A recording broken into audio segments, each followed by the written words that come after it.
নমস্কাৰ সকলোকে স্বাগতম জনাইছো অন্য এটা ভিডিঅ'লৈ আৰু আজি প্ৰথম কোৱেশ্চনটো হ'ল অসমৰ কোনখন জিলাত জনসংখ্যা কম শুদ্ধ অপচনটো হ'ব অপচন এ ডিমা হাছাও জিলাত জনসংখ্যা আটাইতকৈ কম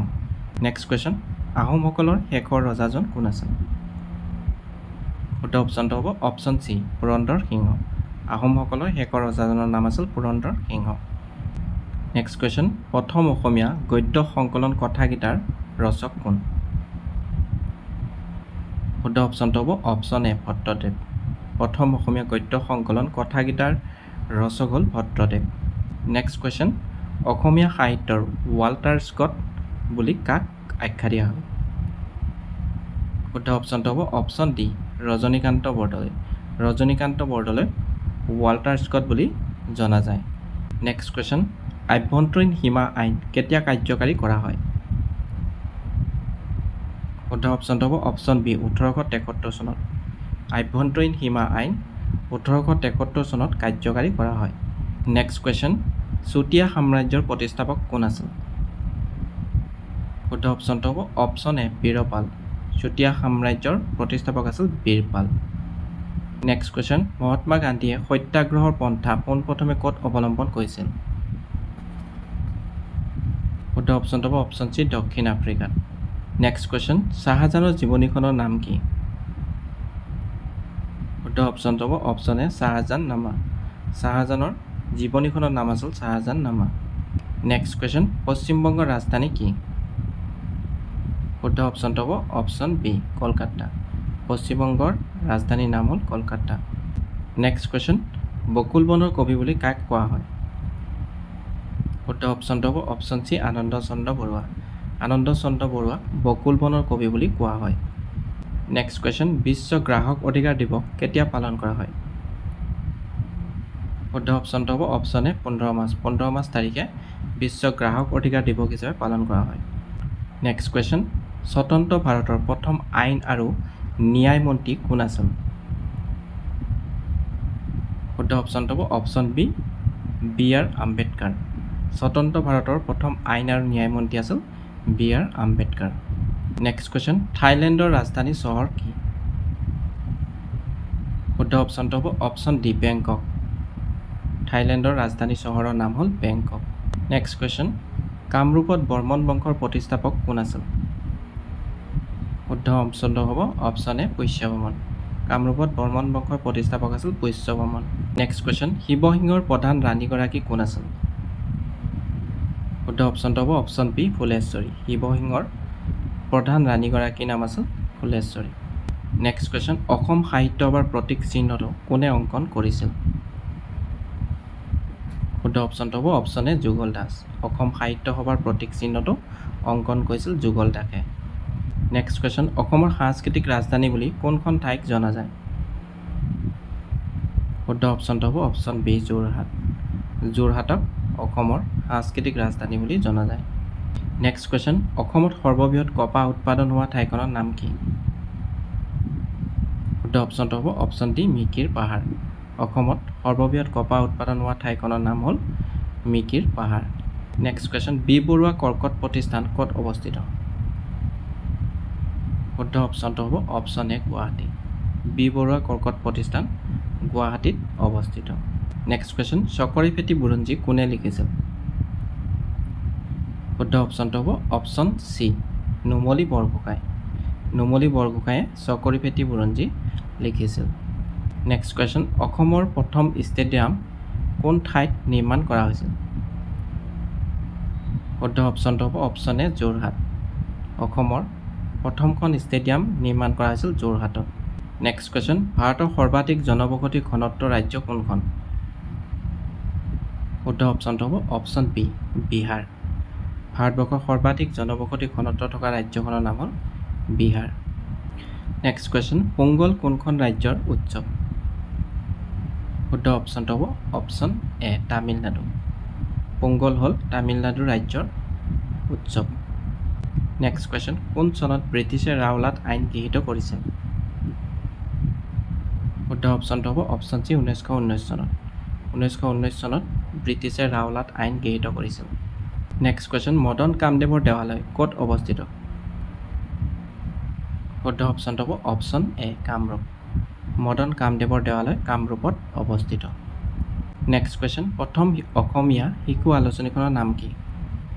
নেক্সট কুৱেশ্যন প্ৰথম অসমীয়া শিশু আলোচনীখনৰ নাম কি শুদ্ধ অপশ্যনটো হ'ব অপশ্যন চি ল'ৰা বন্ধু প্ৰথম অসমীয়া শিশু আলোচনীখনৰ নাম হ'ল ল'ৰা বন্ধু নেক্সট কুৱেশ্যন সাহিত্য অকাডেমী পুৰস্কাৰপ্ৰাপ্ত প্ৰথম অসমীয়া পুথিখনৰ নাম কি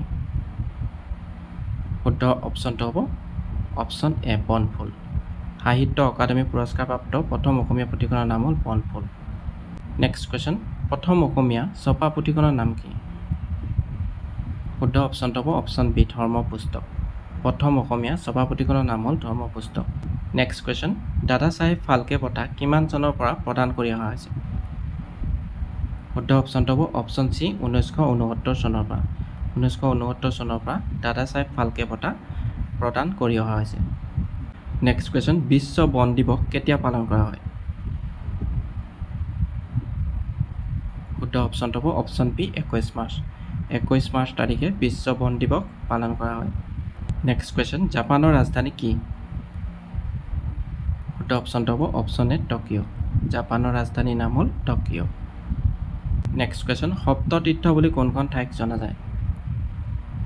শুদ্ধ অপশ্যনটো হ'ব অপশ্যন বি তেজপুৰ সপ্ততীৰ্থ বুলি তেজপুৰ ঠাইখনক জনা যায় নেক্সট কুৱেশ্যন পাপৰি কবি বুলি কোনজন কবিক কোৱা হয় শুদ্ধ অপশ্যনটো হ'ব অপশ্যন এ গণেশ চন্দ্ৰ গগৈক পাপৰি কবি বুলিও জনা যায় নেক্সট কুৱেশ্যন বিশ্ব চুনামী দিৱস কেতিয়া পালন কৰা হয় শুদ্ধ অপশ্যনটো হ'ব অপশ্যন চি 5 নৱেম্বৰ তাৰিখে বিশ্ব চুনামী দিৱস হিচাপে পালন কৰা হয় নেক্সট কুৱেশ্যন ভাৰতৰ নীতি আয়োগ কেতিয়া গঠন কৰা হয় শুদ্ধ অপশ্যনটো হ'ব অপশ্যন ডি 2015 চনত নীতি আয়োগ গঠন কৰা হয় 2015 চনত নেক্সট কুৱেশ্যন কোন চনত হিন্দু মহাবিদ্যালয় প্ৰতিষ্ঠা হৈছিল শুদ্ধ অপশ্যনটো হ'ব অপশ্যন এ 1817 চনত 1817 চনত হিন্দু মহাবিদ্যালয় প্ৰতিষ্ঠা হৈছিল নেক্সট কুৱেশ্যন ৰাছিয়াৰ মুদ্ৰাৰ নাম কি শুদ্ধ অপশ্যনটো হ'ব অপশ্যন বি ৰুবল ৰাছিয়াৰ মুদ্ৰাৰ নাম হ'ল ৰুবল নেক্সট কুৱেশ্যন স্পেইনৰ মুদ্ৰাৰ নাম কি শুদ্ধ অপশ্যনটো হ'ব অপশ্যন এ ইউৰো স্পেইনৰ মুদ্ৰাৰ নাম হ'ল ইউৰো নেক্সট কুৱেশ্যন তলত দিয়া কোনখন নদী উত্তৰ ভাৰতৰ নদী নহয়